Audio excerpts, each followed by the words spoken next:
नमस्कार प्यारे भाइयों बहनों, गुड मॉर्निंग। कैसे हैं आप लोग।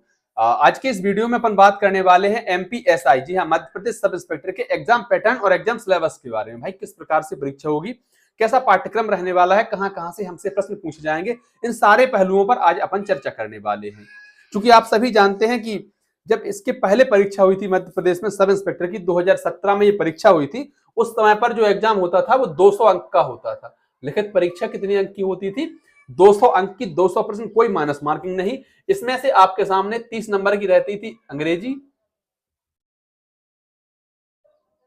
देखो यार, मैं आपको आज जो बताने वाला हूं, मैं दावे के साथ कह सकता हूं कि यह आपके लिए पर्याप्त होगा।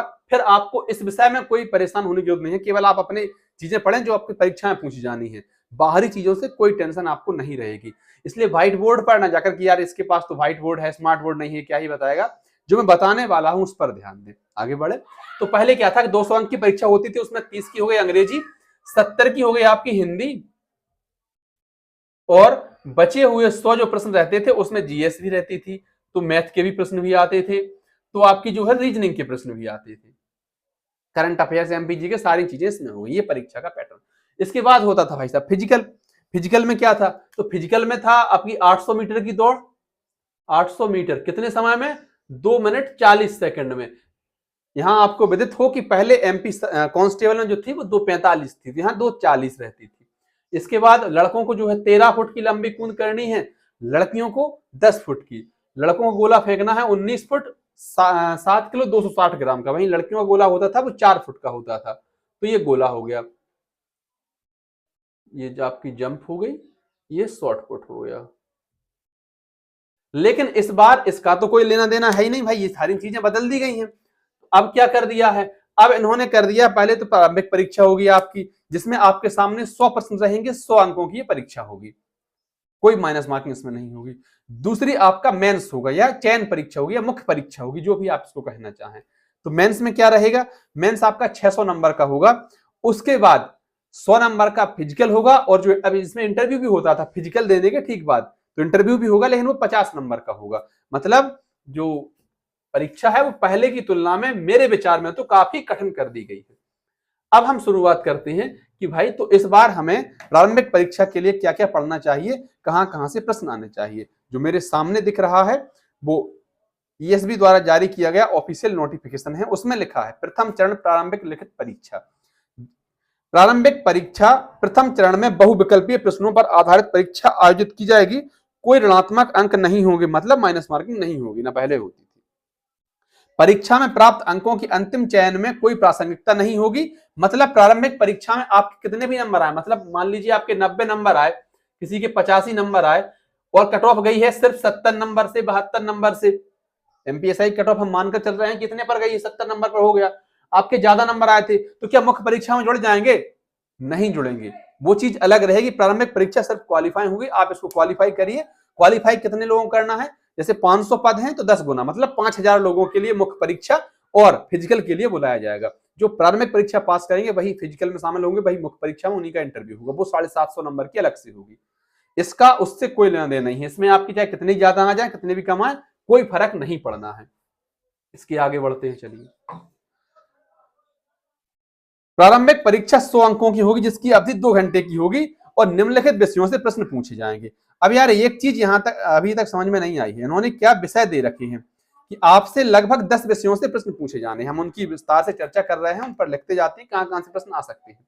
लेकिन सवाल यही है कि इन्होंने ना तो ये बताया है कि किस विषय से कितने प्रश्न आएंगे, क्योंकि हम ये मानकर चल रहे हैं कि 10 विषय इन्होंने दे रखे हैं, तो प्रत्येक विषय से 10 प्रश्न आने की उम्मीद है। इन्होंने तो नहीं बताया है ना, इन्होंने कहा कि इन विषयों से आपसे प्रश्न पूछे जाएंगे।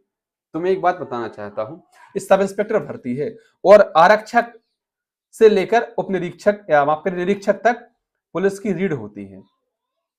सब इंस्पेक्टर अपने आप में एक बहुत बड़ा पद होता है, आप शायद इस चीज को समझ पाए, तो बहुत बड़ी जिम्मेदारियां भी होती हैं।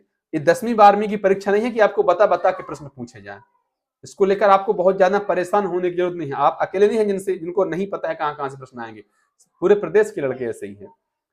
तो इसलिए इसको लेकर परेशान नहीं होना है। जो 10 आपके सामने टॉपिक रहेंगे उनमें देखिए, हिंदी भाषाई बोध पहला रहना है आपका, हिंदी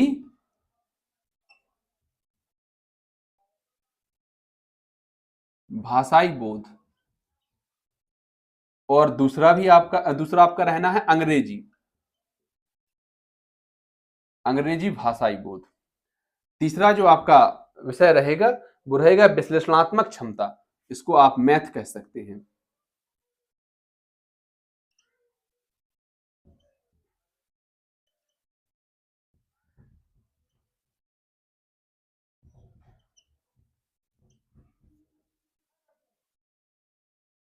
चौथा आपका विषय रहेगा इतिहास।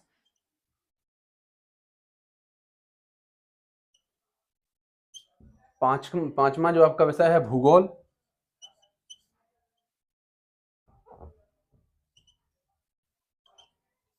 छठवां जो आपका विषय है वो है विज्ञान। इसको अलग तरह से लिख रहे हैं, उसका कारण अभी आपको समझ में आ जाएगा। सातवां जो आपका विषय है वो रहेगा आपका नागरिक शास्त्र, सिविक्स।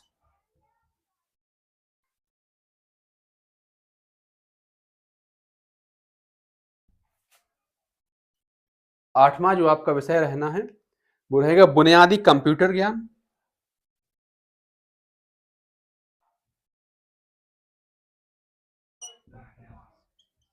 नवां विषय होगा आपका तर्क शक्ति।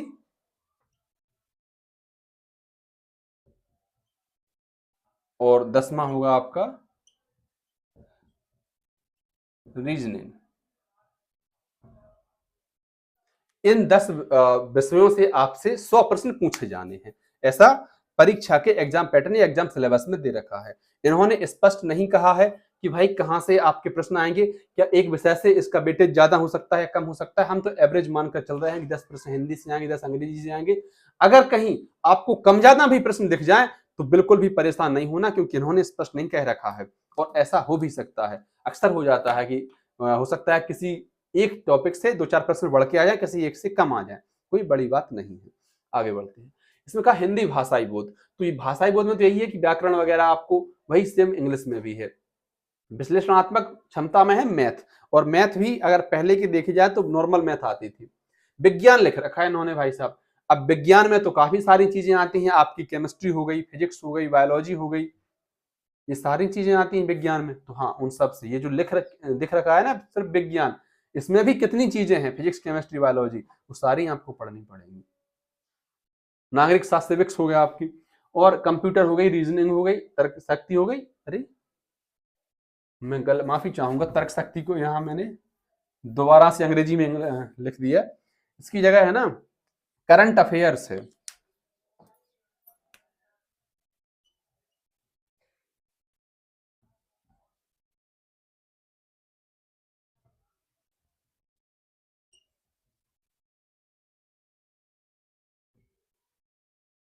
करंट अफेयर्स, तो क्षमा चाहूंगा इस गलती के लिए। अब इन्होंने इसके आगे लिख रखा है कि प्रारंभिक परीक्षा सभी अभ्यर्थियों के लिए अनिवार्य है। ऐसा नहीं है कि आप प्रारंभिक परीक्षा दिए बिना ही मुख्य परीक्षा में शामिल होने की सोचने लगे, ऐसा नहीं होगा। ये सभी अभ्यर्थियों के लिए अनिवार्य रहेगी।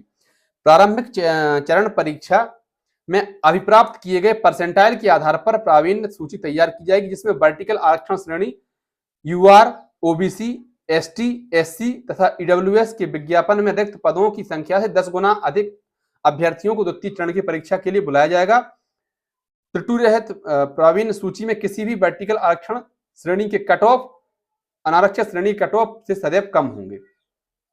देखिए इन्होंने कह रखा है कि जैसे यूआर कैटेगरी के लिए मान लीजिए 80 पद हैं या 100 पद हैं, तो उसके 10 गुने मतलब 1000। ओबीसी के लिए मान लीजिए 80 पद हैं, तो उसके 10 गुने मतलब 800।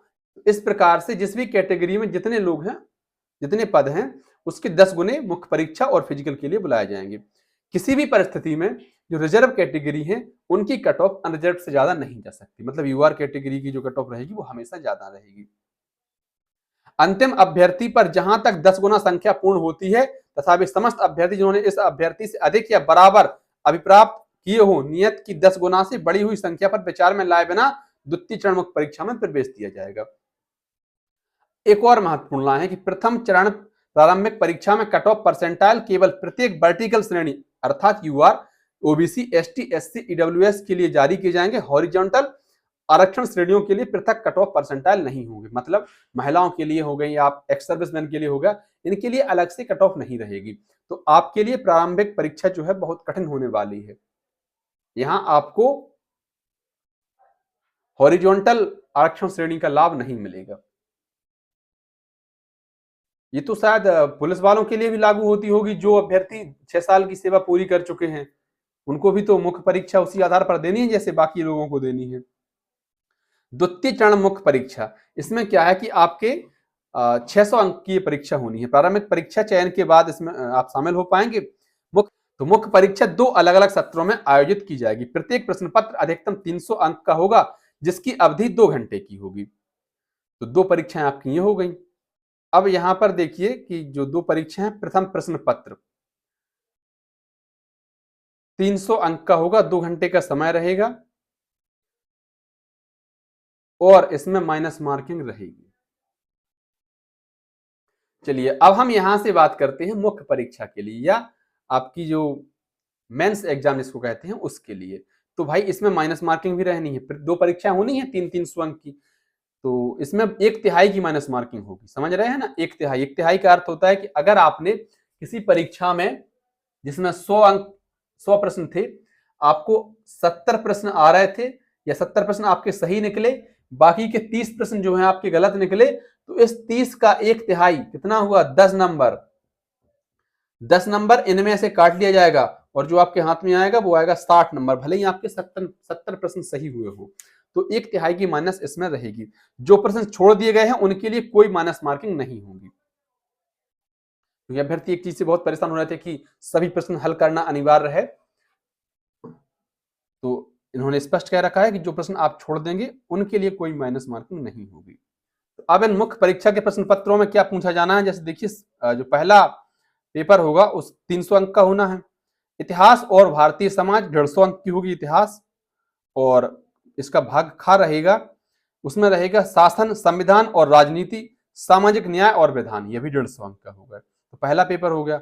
इसके बाद हम बात करें दूसरे पेपर की, जिसमें आपसे पूछी जाएगी करंट अफेयर्स, प्रौद्योगिकी, आर्थिक विकास, पर्यावरण और आंतरिक सुरक्षा, और जो दूसरा इसमें विषय रहेगा वो रहेगा तर्क एवं अंकों की व्याख्या, अर्थात मैथ और रीजनिंग। कुल मिलाकर आपसे 600 अंक की परीक्षा होगी। इसके बाद आप जो है 50 नंबर का आप इंटरव्यू देंगे, 100 नंबर का फिजिकल देंगे, और इस 750 की आधार पर फिर अगली मेरिट बनेगी। उसके आधार पर आप दरोगा बनेंगे कि नहीं बनेंगे ये तय होगा। धन्यवाद प्यारे भाइयों बहनों, आशा करते हैं संक्षिप्त जानकारी आपको पसंद आई होगी। अगर जानकारी अच्छी लगी हो तो वीडियो अन्य साथियों तक साझा कर दें, चैनल पर नए हो सब्सक्राइब कर दें। आभार।